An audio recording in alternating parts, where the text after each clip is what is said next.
इस चैप्टर को हम लोग और आगे बढ़ाएंगे और एक और नए टॉपिक का शुरुआत करेंगे। आज टॉपिक का नाम होगा वर्क ऑफ सी वेव्स। इसके पहले हम लोगों ने कल डिस्कस किया था वर्क ऑफ अ रिवर, ये हम लोग डिस्कस कर चुके हैं, यानी कि रिवर किस तरीके से काम करता है, उसमें अलग अलग प्रकार के इंपॉर्टेंट टर्म्स थे, ये भी हम लोग समझ चुके हैं। आज समझेंगे work of sea waves. Sea waves क्या होता है पहले इसको समझिए। देखो, आपने ना समुद्र में देखा होगा लहर उठता है, जैसे आप नदी में देखेंगे तो नदी में भी लहर उठता है, लेकिन चूंकि नदी उतना बड़ा होता नहीं है तो उसके लहर उठने से उतना कोई फ़र्क नहीं पड़ता है। लेकिन यदि आप बात करें समुद्र का, तो समुद्र में जो लहर उठता है वो कई बार इतना बड़ा लहर हो जाता है कि बड़े बड़े जहाज़ को वो डुबा देता है। ठीक है, तो सी वेव्स का सिंपल सा मतलब क्या हो गया, समुद्र में उठने वाला बड़ा बड़ा लहर है ना। पानी का वेव चलता है बहुत बड़ा बड़ा, इतना बड़ा चलता है कि यदि उसमें छोटा मोटा नाव आए वो कहाँ गायब होगा पता भी नहीं चलेगा।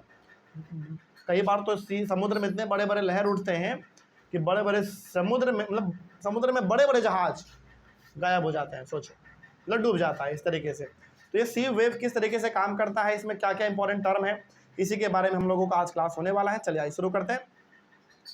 सबसे पहला पॉइंट इसमें लिखा हुआ है, the erosion and deposition of the sea waves gives rise to coastal landforms. कल हमने आपको बताया था कि नदी जब बहती है तो अपने साथ बहुत सारे धूल, मिट्टी, कंकड़, पत्थर, बालू वगैरह सब लेके चलती है वो, है ना। मतलब कल हमने डिस्कस किया था कि नदी जब बहती है तो अपने साथ बहुत कुछ लेके चलती है, कहीं का मिट्टी उखाड़ के कहीं और जाके जमा कर देती है नदी।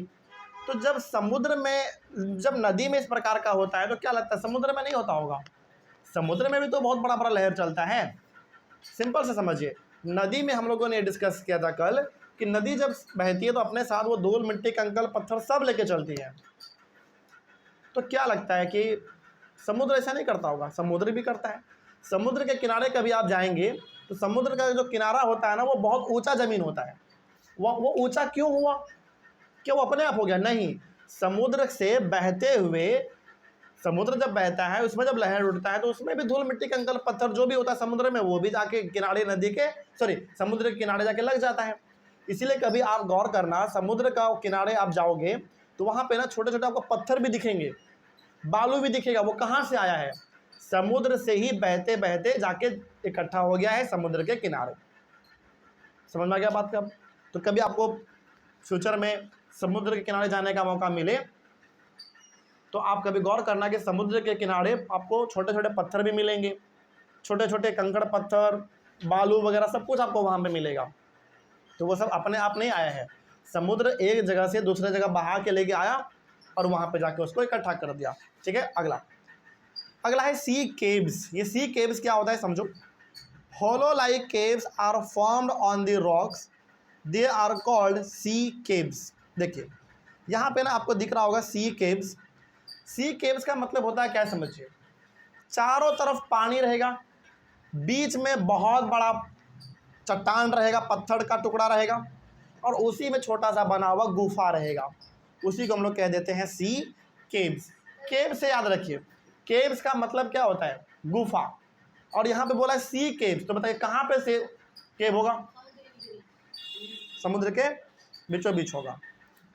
इस वाले पिक्चर में आप साफ देख पा रहे होंगे कि ये हमारा बहुत बड़ा पत्थर है, यहाँ पे छोटा सा एक गुफा है, इसी को हम लोग कह देते हैं सी केव्स। ध्यान रहेगा, क्योंकि केव्स का मतलब गुफा होता है और सी का मतलब समुद्र, तो जो समुद्र में गुफा पाया जाए उसको हम लोग बोल देंगे सी केव्स। और ये कहाँ पाया जाएगा? पत्थरों के बीच में पाया जाएगा, है ना। ये बहुत बड़ा पत्थर है और यहाँ पे छोटा सा गुफा आपको दिख जाएगा, तो इसी को हम लोग कह देते हैं सी केव्स। और जब आपको समुद्र में घूमने का मौका मिले कभी फ्यूचर में, आप देखना ऐसा बहुत सारा चीज़ आपको दिख जाएगा।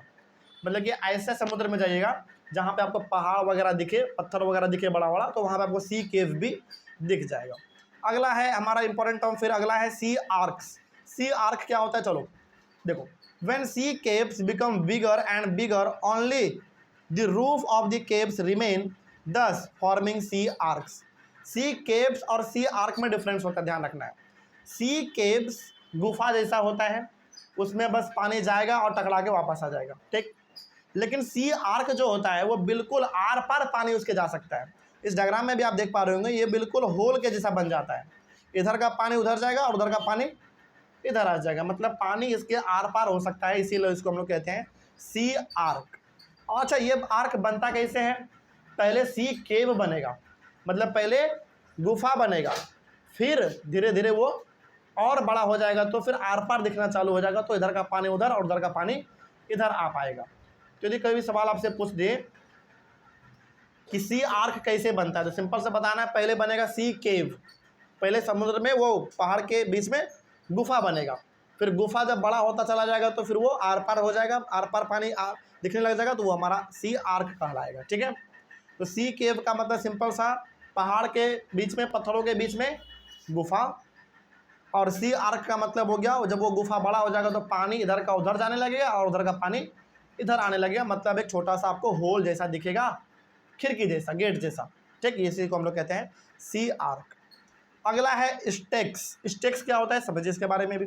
एक और यहाँ पे आप देख पा रहे होंगे स्टेक, ये हमारा स्टेक कहलाता है। क्या होता है स्टेक समझते हैं। When erosion breaks the roof of sea arches and only walls are left, these wall like features are called stacks. अच्छा, हमने आपको एक बात बोला अभी तुरंत कि नदी, समुद्र चाहे जो मूव करे अपने साथ धूल, मिट्टी, कंकर, पत्थर सब लेके आगे बढ़ती है।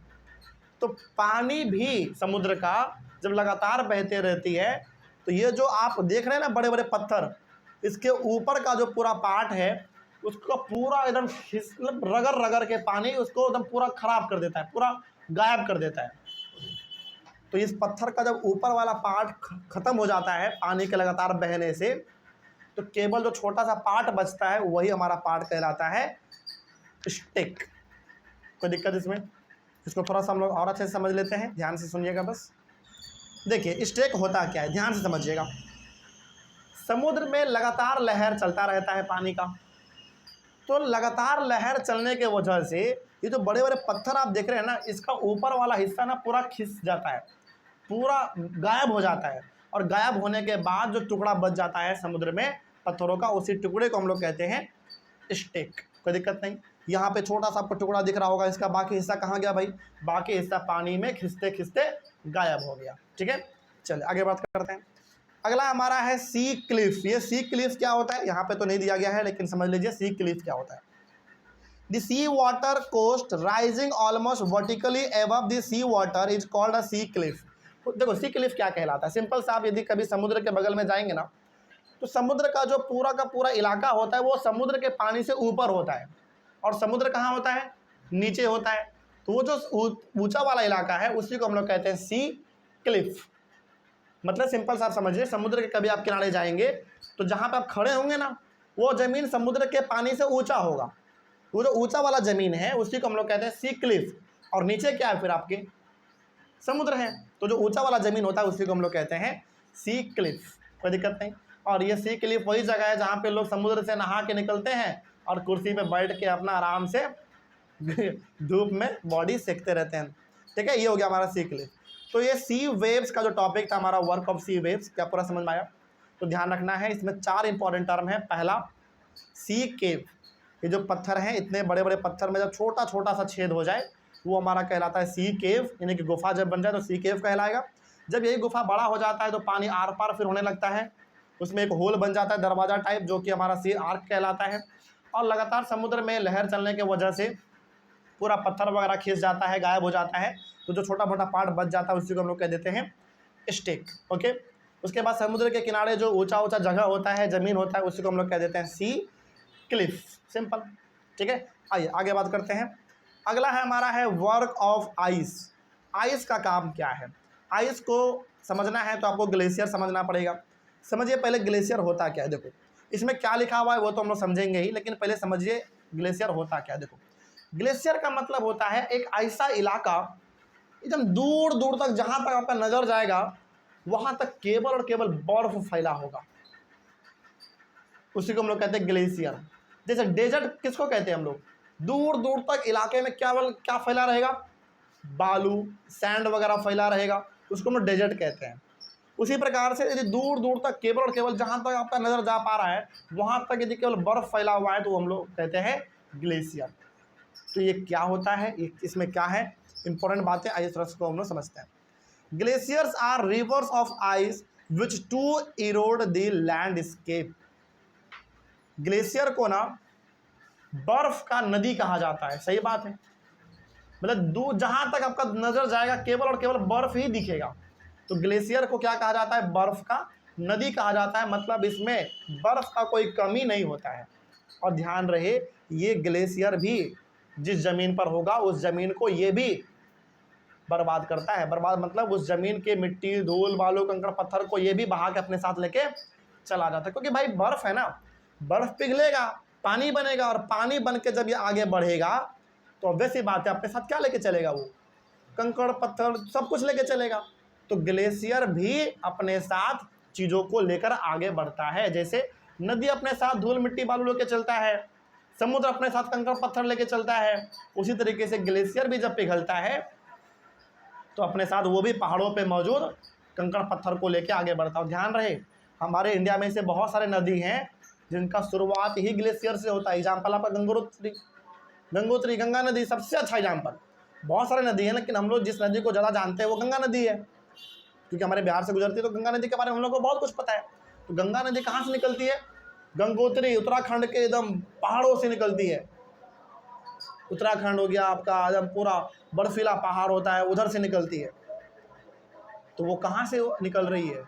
पहाड़ों पे बसा हुआ है ग्लेशियर, और उसी ग्लेशियर यानी वही बर्फ़ पिघल पिघल के अलग अलग जगह से निकलता है, एक कॉमन रास्ते में आ जाता है, फिर हमारा गंगा नदी का शुरुआत वहीं से हो जाता है। समझ में आ रही है बात? हाँ, अरे नहीं भाई, जो गंगा नदी जब निकलती है तो वो गंगोत्री से निकलती है, वो बहते हुए फिर जाके समुद्र में निकलती है। उसके पहले तो वो साफ पानी होता है। रिटर्न नहीं, वहाँ से मतलब गंगोत्री में बर्फ़ है और वो बर्फ़ डेली बन रहा है, डेली पिघल रहा है। तो जब तक वो बर्फ़ रहेगा तब तक गंगा नदी रहेगा। इसका मतलब है कि बर्फ़ जब ख़त्म हो जाएगा तो गंगा नदी भी ख़त्म हो जाएगा। ध्यान रखना इस बात को। चलिए आगे बात करते हैं। वो यहाँ पे लिखा हुआ है कि ग्लेशियर जब पिघलता है तो पानी का रूप लेगा, और पानी जब आगे बढ़ेगा तो ऑब्वियस ये बात है पहाड़ पे से निकल रहा है ये, तो अपने साथ क्या लेकर आगे बढ़ेगा? कंकड़, पत्थर, इन सभी चीज़ों को लेकर वो आगे बढ़ेगा। तो हम ये कह सकते हैं कि ग्लेशियर भी ज़मीन को क्या करता है? इरोड करता है। इरोड का मतलब ज़मीन को वो भी बर्बाद करता है, अपने साथ धूल, मिट्टी सब लोग के आगे बढ़ जाता है। नेक्स्ट पॉइंट है इसमें, glaciers carve deep hollows there. मतलब ग्लेशियर से जब नदी निकलती है, ग्लेशियर से जब पानी पिघल के नदी निकलती है, नदी बन के, तो एक बहुत गहरा रास्ता बना के निकलती है। मतलब कि पहले से रास्ता बना हुआ है, उसी रास्ते से सारा पानी नीचे आ जाती है पहाड़ से, और फिर पहाड़ से आके फिर प्लेन जगह पे हमारा नदी बहना स्टार्ट हो जाता है। ठीक है, लेकिन ध्यान रखना है कि इंडिया में बहुत सारी नदी हैं जो कि ग्लेशियर से ही निकलती हैं। एग्जाम्पल आपका गंगा नदी है। अगला है हमारा, the ice melts, they get filled up with water and become beautiful lakes in the mountains. और जब ये ग्लेशियर पिघलता है, पानी का रूप लेता है, तो ऊपर से जब पहाड़ से नीचे पानी आता है तो देखने में बहुत सुंदर लगता है, झरना के रूप में आता है। और जब एक बार सारा का सारा पानी एक जगह इकट्ठा हो जाएगा, फिर वहाँ से नदी का चलना स्टार्ट हो जाता है। मतलब पहाड़ बहुत बड़ा पहाड़ है ना, तो पहाड़ के अलग अलग जगह से पानी ग्लेशियर पिघल के एक रास्ते में आ रहा है। तो जब पहाड़ पिघल के, ग्लेशियर पिघल के जब पानी का रूप लेता है, और जब वो नीचे लुढ़कते लुढ़कते पानी नीचे आता है पहाड़ से, तो देखने में बहुत सुंदर लगता है। मतलब इतना मन लगे, आपको लगेगा कि यहाँ से जाने का मन नहीं करेगा, ऐसा इतना सुंदर दिखने में लगता है। तो ध्यान रखना है कि ग्लेशियर जब पिघलता है, पानी का रूप लेता है, और जब वो पहाड़ों से निकल के ज़मीन पे आता है, आने से पहले वो बहुत साफ़ होता है, बहुत सुंदर लगता है देखने में, बहुत अच्छा लगता है। इससे आपको एग्जाम्पल देते हैं, गंगा नदी। गंगा नदी को आप हरिद्वार में जाके देखो, कितना साफ़ पानी होता है। मतलब इतना साफ़ पानी होता है हरिद्वार में गंगा नदी का कि आप उसको पी सकते हैं।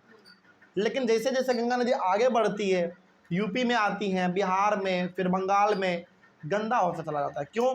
क्योंकि हमारे सारे शहर का गंदगी, नाले का पानी, घर का पानी सब कहाँ जाता है? पहले नाला में, फिर नाला का पानी गंगा नदी में जाता है, इसलिए वो गंदा हो जाता है। लेकिन हरिद्वार में बहुत साफ सफाई है, पहाड़ी इलाका है, वहाँ से गंगा नदी बहुत ही नज़दीक पड़ती हैं, तो वहाँ पे पानी साफ़ होता है उसका। ठीक है, तो ध्यान रखना है कि जो नदी जहाँ से निकलेगी वहाँ पे उसका पानी बहुत साफ़ होगा। जैसे जैसे वो आगे बढ़ेगी उसका पानी गंदा होता चलेगा। हाँ, हरिद्वार में गंगा का पानी इतना साफ़ होता है कि आप उसको पी सकते हैं। सोचो, इतना साफ़ होता है। हाँ बिल्कुल, बहुत साफ होता है पानी। ठीक है, अगला उसके बाद है हमारा ग्लेशियल मोरेन्स क्या होता है। चलिए इसके बारे में बात करते हैं। ग्लेशियल मोरेन्स क्या होता है? The material carried by glacier such as rocks big and small sand and silt get deposited, these deposits form glacial moraines. जैसे देखो होता क्या है, ग्लेशियर कहाँ पाया जाएगा? पहाड़ों में। तो वैसी बात है, तो जब पानी पिघलेगा तो अपने साथ वो पानी क्या लेके आगे बढ़ेगा? कंकड़ पत्थर। पहाड़ पे क्या मिलेगा आपको? अच्छा क्या आपको क्या लगता है पहाड़ पे धूल मिट्टी मिलेगा आपको? कीचड़ वगैरह मिलेगा? नहीं, पहाड़ पे ये सब नहीं मिलता है। पहाड़ पे क्या मिलेगा आपको? कंकड़ पत्थर, है ना, छोटे छोटे पत्थर वगैरह मिलेगा, कंकड़ मिलेगा, ये सब। तो जब ग्लेशियर पिघलता है अपने पानी को लेकर, जब ग्लेशियर पिघलेगा पानी जब आगे बढ़ेगा तो वो पानी अपने साथ लेके चलेगा, छोटा छोटा पत्थर बड़ा बड़ा पत्थर सब लेके चलेगा, और वो सब जब जगह एक जगह पे जमा हो जाएगा, जब इकट्ठा हो जाएगा सारे कंकड़ पत्थर, उसी को हम लोग कहते हैं ग्लेशियल मोरेन्स। तो कोई पूछे बताओ ग्लेशियल मोरेन्स क्या होता है? तो सिंपल से बताना है कि ग्लेशियर से जो पानी निकलता है वो पानी अपने साथ कंकड़ पत्थर छोटे बड़े सब को लेकर आगे बढ़ता है, और वो सब जब एक जगह पे इकट्ठा हो जाता है, कंकड़ पत्थर सब कुछ एक जगह जमा हो जाएगा, तो उसी जगह को हम लोग कह देते हैं ग्लेशियल मोरेन्स। ग्लेशियल मोरेन्स बोलते हैं, सिंपल ध्यान रहेगा। और इस प्रकार का ग्लेशियर दिखता है जहाँ पे केवल और केवल आपको बड़े बड़े पहाड़ और पहाड़ों के ऊपर जमा हुआ बर्फ दिखेगा। इसीलिए ग्लेशियर को क्या बोला जाता है? रिवर ऑफ आइस, मतलब बर्फ का नदी। यहाँ पे बर्फ बहुत सारे होते हैं, कोई कमी नहीं होगा। ठीक है, चलिए ये भी हमारा कंप्लीट हुआ। नेक्स्ट है हमारा वर्क ऑफ विंड, यानी कि हवा क्या कर सकता है। आइए थोड़ा सा हम लोग वर्क ऑफ विंड के बारे में भी बात कर लेते हैं। देखिए हमने आपको बताया था कि हवा के चलने से भी एक जगह का धूल बालू वगैरह एक जगह से उड़ के दूसरे जगह पे चला जाता है।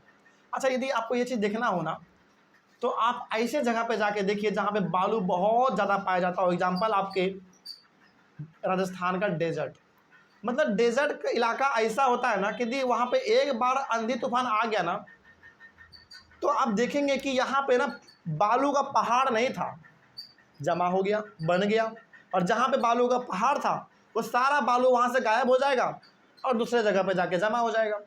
मतलब यदि आप राजस्थान वाले साइड में जाते हैं, राजस्थान वाले साइड में यदि आप जाएंगे और ख़ास करके उस जगह पे जहाँ पे बालू बहुत पाया जाता है, तो वहाँ पे ना आपको डेली बालू का पहाड़ बनता हुआ बिगड़ता हुआ दिख जाएगा। मतलब डेली वहाँ पे पहाड़ का बालू बनता है, मतलब बालू का पहाड़ डेली बनता है, डेली गायब होता है, डेली बनता है, डेली गायब होता है।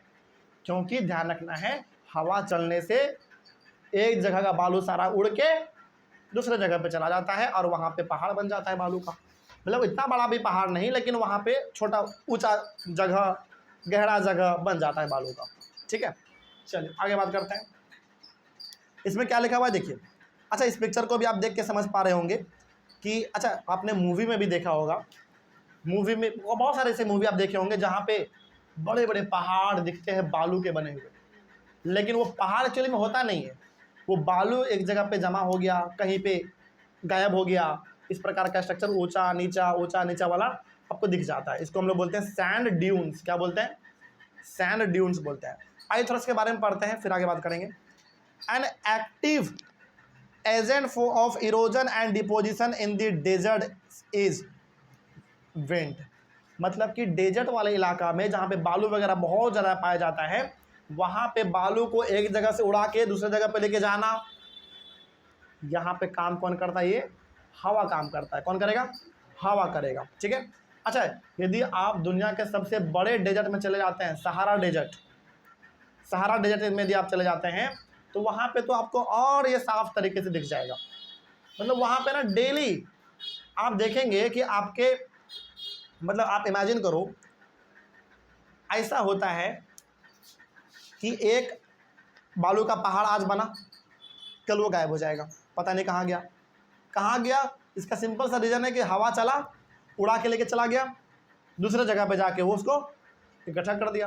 तो डेजर्ट वाला इलाका में डेली बालू का पहाड़ बनता है और डेली बालू का पहाड़ गायब हो जाता है। और करता कौन है ये सब? हवा करता है। तो डेजर्ट वाले इलाके में बालू को उड़ा के लेके जाना एक जगह से और दूसरी जगह पे जाके उसको रख देना, ये काम किसका है? हवा का है। हवा चलने से होता है ये सब। अगला है हमारा मशरूम रॉक्स। ये मशरूम रॉक्स क्या होता है? चलिए थोड़ा इसके बारे में बात करते हैं। In deserts rocks in the shape of a mushroom commonly called mushroom rocks. Desert वाले इलाका में ना यदि पत्थर पाया जाएगा तो कैसा पाया जाता है पता है? मशरूम के जैसा। उसका पिलर बहुत पतला होगा और उसके ऊपर आपको लगेगा कि एक पूरा छत ढाला हुआ है। ऐसा क्यों होता है पता है? क्योंकि वहाँ पे ना लगातार आंधी तूफान आता रहता है, जिसके वजह से उसका पिलर घिसते घिसते घिसते घिसते क्या हो जाता है? पतला हो जाता है। और कई बार तो उसका छत भी उस लोड को नहीं सह पाता है पिलर, तो छत नीचे गिर जाता है, धंस जाता है। तो डेजर्ट वाला इलाका में कभी आपको जाने का मौका मिले और यदि वहाँ पर आपको बड़े बड़े चट्टान वगैरह दिखने को मिलेगा, पत्थर वगैरह, तो वो कैसा शेप का मिलेगा? मशरूम जैसा। मशरूम कैसा होता है भाई? उसका डंटी बहुत पतला होता है, ऊपर पे लगेगा कि एक छत है, छाता टाइप। सिंपल सा मशरूम समझना है ना, तो अपना छाता देख लो, अम्ब्रेला, वैसा ही होता है। तो ऐसा पत्थर, ऐसा चट्टान डेजर्ट इलाका में आपको बहुत मिल जाएगा, उसी को हम लोग कहते हैं मशरूम रॉक्स। सिंपल, कोई दिक्कत नहीं इसमें। अच्छा, यदि पूछ दे कि चट्टान का इतना पिलर जो है वो पतला कैसे हो गया भाई, तो सिंपल सा बताना है, हवा चलने से भी लगातार वो खिंचता चला गया और वो पतला हो गया। और कई बार तो उसका पिलर इतना पतला हो जाता है कि उसके छत का भार वो सह नहीं पाता, तो वो नीचे गिर जाता है। तो केवल आपको क्या दिखता है? पिलर खड़ा दिखता है, ऐसा भी दिख जाता है। अगला, winds erode the lower section of the rock more than the upper part। वही बात है हमने जो कहा, जो नीचे वाला पार्ट है, जो पिलर वाला पार्ट है, वो ज़्यादा खिया जाता है, खिंच जाता है ऊपर वाले पार्ट के कंपैरिजन में। मतलब ऊपर का पार्ट थोड़ा बहुत खियाएगा, तो नीचे का पार्ट जो पिलर है वो बहुत ज़्यादा खिया के वो बहुत पतला हो जाता है। ठीक है, इसीलिए वो किसका रूप ले लेता है? एक मशरूम का रूप ले लेता है, यानी कि एक अम्ब्रेला जैसा वो बन जाता है। Therefore such rocks have narrower base and wider top। अब चूंकि उसका पिलर क्या हो चुका है? बहुत पतला हो चुका है, तो अब क्या बोलोगे? वो नैरो हो चुका है। पतला मतलब नैरो हो चुका है, लेकिन जो ऊपर वाला पार्ट है, जो छत वाला पार्ट है, वो तो अभी भी बरकरार है, तो उसको हम लोग बोल देंगे वाइडर टॉप। सिंपल। तो पिलर चूंकि पतला हो जाता है तो वो हो गया हमारा नैरो, और ऊपर वाला पार्ट जो छत वाला पार्ट होता है वो कभी जल्दी खियाता नहीं है, खिंचता भी नहीं है, वो तो वाइडर टॉप हो गया। अगला है सैंड ड्यून्स। इसी प्रकार के स्ट्रक्चर को हम लोग कहते हैं सैंड ड्यून्स, जहाँ पे आपको बड़े बड़े पहाड़ जैसे बने हुए बालू के दिखेंगे पहाड़, उसी को हम लोग कहते हैं सैंड ड्यून्स। और राजस्थान में भी ये खूब दिखता है। कभी आप राजस्थान जाइए घूमने के लिए, राजस्थान में भी जैसलमेर, बीकानेर, ये सब जगह यदि आप जाएंगे तो वहाँ पे आपको ऐसा सैंड ड्यून बहुत दिख जाएगा। ठीक है, आगे मूवी में देखेंगे आप लोग, बहुत सारे ऐसे मूवी हैं जिसमें ये सब चीज़ आपको दिखाया जाता है। अगला सैंड ड्यून्स क्या होता है? देखिए, when the wind blows it lifts and transports sand from one place to another। when it stops blowing the sand falls and gets deposited in low hill like structure, these are called sand dunes। Same वही बात बोला गया है जो हमने अभी आपको बताया कि जब राजस्थान जैसे जगहों पे, बालू वाले जैसे जगहों पे जब हवा चलता है तो एक जगह का सारा बालू उड़ाएगा, और जब हवा चलना बंद हो जाएगा अचानक, तो जहाँ पे हवा चलना बंद हुआ वहीं पे सारा बालू गिर जाएगा और वहाँ पे एक बहुत बड़ा पहाड़ बन जाएगा। किसका? बालू का। इसी पहाड़ के स्ट्रक्चर को हम लोग क्या बोल देंगे? सैंड ड्यून्स बोल देते हैं। ठीक है, तो ऐसा चलता रहता है बालू वाले इलाका में, ऐसा डेली होता है। डेली हजारों पहाड़ बनेंगे बालू वाले और डेली बिगड़ जाएंगे, ऐसा चलता रहता है। ठीक है, अगला उसके बाद है लोएस। क्या होता है? LOESS, loess. चलिए एक इंपॉर्टेंट टर्म है इसमें, एक और है, समझ लेते हैं क्या होता है। When sand is deposited in large areas, it is called loess। जैसे मान लीजिए, सपोज करिए कि बालू कहीं से उड़ के आया और ऐसे जगह पे जमा हो गया जो जगह बहुत दूर तक फैला हुआ था, उसको हम लोग बोल देंगे लोएस। मतलब सिंपल सा है, यदि बालू बहुत दूर वाले इलाके में आके जमा हो जाए, मतलब बहुत बड़ा खाली इलाका था, बहुत बड़ा स्पेस था, वहाँ पे सारा बालू आके उड़ के गिर गया, तो उस पूरे इलाके को हम लोग कह देते हैं लोएस। तो यदि बड़े वाले इलाके पे, बहुत बड़े वाले एरिया पे यदि सारा बालू आके गिर जाए, जमा हो जाए, तो वो हमारा लोएस कहलाता है। अगला, large deposits of loess are found in China. China में भी बहुत सारे आपको सैंड ड्यून्स वाले इलाके दिख जाते हैं, समझना ध्यान से।